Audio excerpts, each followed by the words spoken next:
Bismillahirrahmanirrahim. Assalamualaikum warahmatullahi wabarakatuh. Saudara-saudara kaum muslimin muslimat, jemaah Masjid Jamiatul Khair dan warganet dimanapun Anda berada saat ini, kita masih di kajian Al-Quran. Kita sekarang masuk ke kajian Al-Quran secara tafsiriyah. Adapun surah yang kita bahas adalah surah Al-Mutaffifin.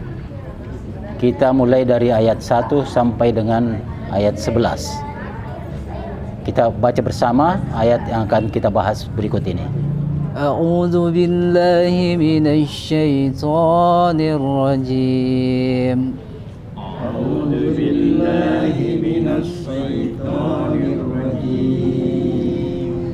Bismillahirrahmanirrahim.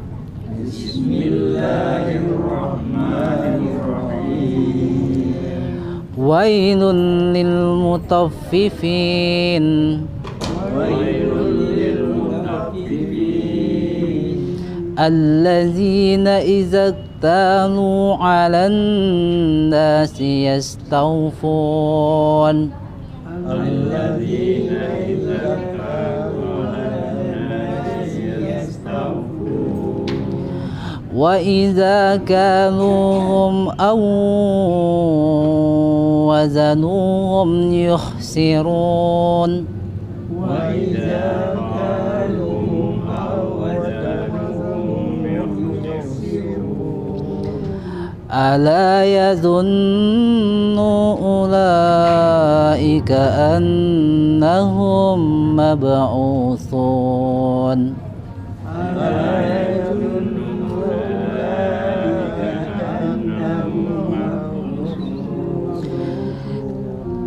Liyaumin azim. Liyaumin azim. Yauma yaqumun nasu li rabbil alamin. Yauma yaqumun nasu li rabbil alamin. Kalla inna kitabal fujjari lafi sijjin. Kalla inna kitabal fujjari lafi sijjin. Wa ma adraka ma sijjin. Wa ma adraka ma sijjin. Kitabun marqum. Kitabun marqum. Wailun yawma idzin lil mukadzibin. Wailun yawma idzin lil mukazzibin. Allazina yukazzibuna biyaumiddin. Alladzina yukadzibuna biyaumiddin. Sadaqallahul azim. Assalamualaikum warahmatullahi wabarakatuh. Ini asbabun nusulnya ini, itu orang-orang Madinah dikenal itu sangat curang dalam berdagang, dalam mengukur atau menakar. Jadi terjadi hal seperti ini. Kalau dia menerima, dia maunya full, utuh. Sebaliknya kalau dia menukar, menakar, berbagai tipu daya. Akhirnya turunlah ayat ini. Alhamdulillah, setelah turun ayat ini, mereka patuhi. Dan akhirnya orang-orang Madinah dikenal sebagai orang-orang jujur dalam perdagangan. Jadi ini efektif saat itu waktunya turun ini. Tetapi ini berlaku bukan hanya di Madinah, berlaku sampai saat ini, di zaman kita ini. Di sini ada dua di sini. Kalau kita menerima imbalan, gaji atau honor, kita maunya utuh kan, ngotot itu kalau kurang. Tetapi kalau kita kerja, banyak korupsi. Seharusnya dia bekerja pada jam sekian, setengah-setengah. Jadi ini sebenarnya bisa dianalogikan dengan itu. Jadi dia ngotot untuk menuntut hak, tapi kurang-kurang dalam kewajiban. Ada saya punya teman ini, dia sangat ekstrim. Tapi kita bisa benarkan. Salat duha pun dia tidak mau kalau dia guru, kalau di sekolah. Karena katanya itu sejak saya masuk, mulai dari jam sekian sampai jam sekian, itu adalah fardu wajib bagi saya untuk mengerjakan tugas dari yayasan. Kalau swasta ini, kalau yayasan. Kalau negeri tentu dari negara ya. Jadi dia sholat duha sebelum masuk kantor, sebelum ke sekolah. Jam berapa itu? Iya, ya.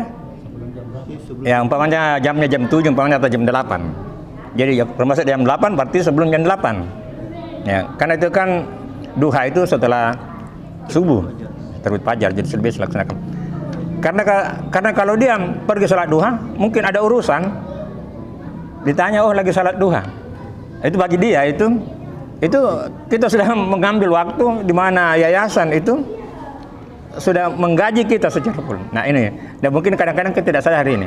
Ada lagi di sini, Ustaz Kiai Haji Nawawi ini pernah ceritakan di sini. Dia ketua yayasan. Suatu saat dia temuin seorang guru membaca sementara menghafal Quran. Anak-anaknya lari-lari. Dia bilang, itu kau punya lari. Dia bilang, oh sebentar saya hafal. Wajib, fardu itu untuk mengawasi anak-anak. Nah, itu kau mengaji, ya sunnah. Di lain kesempatan boleh di saat itu. Nah, tapi ada memang lembaga yang menyediakan waktu duha, itu bagus itu. Memang ada istirahat duha, itu boleh kalau begitu. Tapi kalau kita kerja, ya itulah kehati-hatian seorang teman ya, yang betul-betul berhati-hati, yang menganggap bahwa masa kerja itu sama sekali tidak boleh kita gunakan untuk lain kecuali memang ada yang sangat penting dan kita minta izin ya itu. Ya, karena kalau sementara barangkali ada urusan dia katakan oh lagi salat duha. Itu kan sudah dari segi organisasi itu sudah artinya tidak terpenuhi tugasnya sebagai anggota dari suatu lembaga. Jadi itu saja sekedar perbandingan tentang mutafifin ini yang tidak terjadi pada masa dulu saja tetapi juga sekarang. Terima kasih.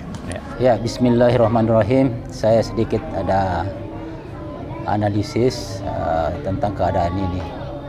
Ayat ini sebenarnya ayat Al-Mutaffifin ini turun di Mekah.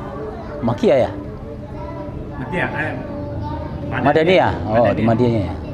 Jadi surah Al-Madaniyah 1400 tahun yang lalu. Dan sampai sekarang ini sangat populer ya.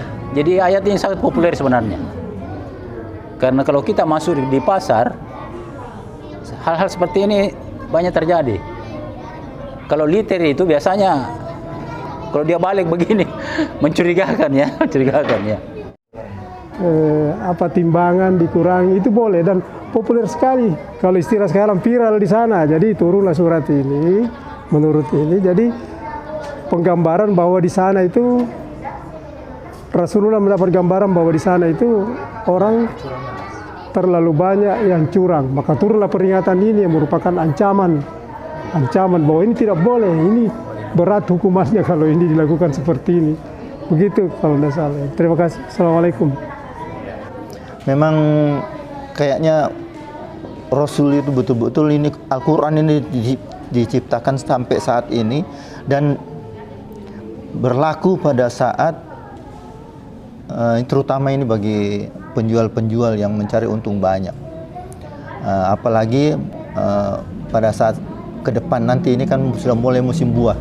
Terutama yang pengalaman saya juga pada saat kita membeli buah, rupanya takaran itu sudah disetting sedemikian rupa seakan-akan dia pas 1 kilo. Padahal kalau kita timbang lagi di rumah dengan takaran yang ada di rumah, jauh sekali bedanya, lebih dari 10 gram, kadang sampai 15 gram. Itu luar biasa ini. Jadi memang sifat manusia itu selalu mencari untung yang banyak. Dia tidak melihat bagaimana dampaknya ke depannya. Tapi barangkali juga pada saat misalnya musim langsat, pembeli itu sudah banyak dulu mencoba. Jadi mungkin pertimbangan itu barangkali, karena kalau mau melarang dia mencoba tuh Bapak sudah terlalu banyak mencoba, mau dikurangi nggak bisa juga. Dengan sistem itu mungkin yang dia mengambil imbalan, cuman salah caranya. lebih baik dia naikkan harga daripada dengan cara yang begitu, atau ada kompromi saling tawar-menawar gitu. Ya, jadi ini didorong oleh keuntungan duniawi, keuntungan saat ini. Karena dunia bermakna dekat, akhirat itu jauh. Jadi memang sifat manusia itu selalu mementingkan yang dekat. Tapi Quran mengingatkan, memang sifat manusia demikian, tetapi dengan mengingatkan ini maka bisa diimbangi. Kalau dulu dianggap itu perdagangan Rasulullah itu sesuatu yang impossible, tidak mungkin. Katanya disebut modalnya, keuntungannya, itu dianggap sesuatu yang tidak mungkin bagi pedagang. Tapi di zaman modern ini justru itu yang berlaku. Kalau kita beli elektronik di toko, dia buka itu sehingga jelas harga barang itu semikian, keuntungan bagi penyalur itu sekian. Jadi ini kan perdagangan Rasulullah. Jadi modal diketahui, keuntungan pihak penyalur diketahui. Jadi saat ini sudah diterapkan itu perdagangan Rasulullah yang dulu dianggap tidak mungkin, ya. Ya, sekarang terbuka. Perdagangan sekarang itu terbuka. Sama dengan cara dagangnya Rasulullah. Diketahui modalnya dan diketahui keuntungannya. Sekarang itu pedagang-pedagang besar kan begitu sekarang ini. Kecuali pedagang-pedagang kecil seperti Langsat, ya. Tidak berlaku. Ya, oke, makasih.